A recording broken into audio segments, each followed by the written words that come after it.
Maharashtra bulletin, आपला महाराष्ट्र, आपली बातमी। राजकीय वर्तुळात सध्या जय पवार यांनी ट्विट केलेला एक व्हिडिओ चर्चेचा विषय ठरतोय, ज्यामध्ये मालक पायलटच्या सीटवर बसलेला दिसत असल्याने अजित पवार गटावर पुन्हा एकदा प्रश्नांची सरबत्ती केली जाते। या सर्व घडामोडींवर राज्याचे अन्न व नागरी पुरवठा मंत्री छगन भुजबळ यांनी आपली महत्त्वाची प्रतिक्रिया दिली आहे।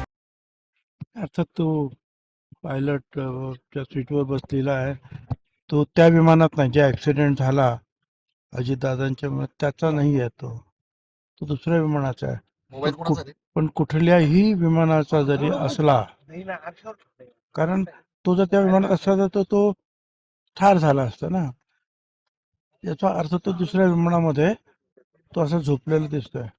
परंतु हे संपूर्ण चुकीचंच आहे। पायलटच्या सीटवर पायलटच बसले पाहिजेत आणि त्याने न झोपता जे आहे पूर्णपणे विमानाचा जेव्हा ताबा घेऊन त्याप्रमाणे ते विमान चालवलं पाहिजे। तर तो मालक जर अशा रीतीने जर झोपला असेल तर हा निष्काळजीपणा आणि माजोरीपणा आहे, त्याच्यावर कारवाई करायला लागेल। मला पण मी ज्यावेळेला तिथे गेलो तेव्हा कुणी तिथे झाडाला आदळलं वगैरे असं मला कुणीतरी म्हटलं नाही। आणि तेवढंच नाही तर त्या विमानतळावर अजितदादांच्या स्वागतासाठी शेकडो लोक जमले होते, मीडियाचे लोक जमले होते।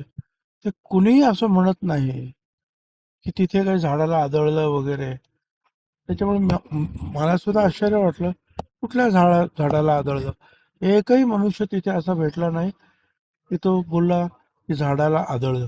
कुणीतरी ते बघितलं असेल ना, मग कुठल्या तर ते झाडाचं नुकसान पण झालं असेल थोडंफार, तर ते अर्थात त्यांचं ते माहिती त्यांनी दिली त्याची पण चौकशी करायला पाहिजे।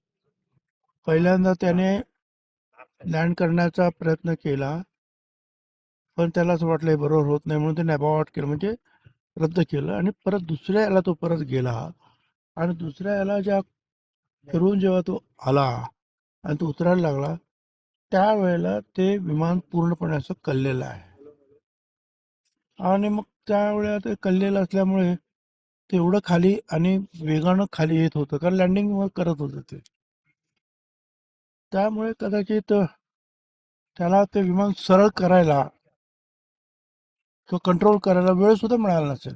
पण मला असं वाटतं ते समजा 10,000 फुटावर असतं आणि अशा वेळेला ते कल्लं वगैरे असतं तर काहीतरी त्याला करायला वाव होता।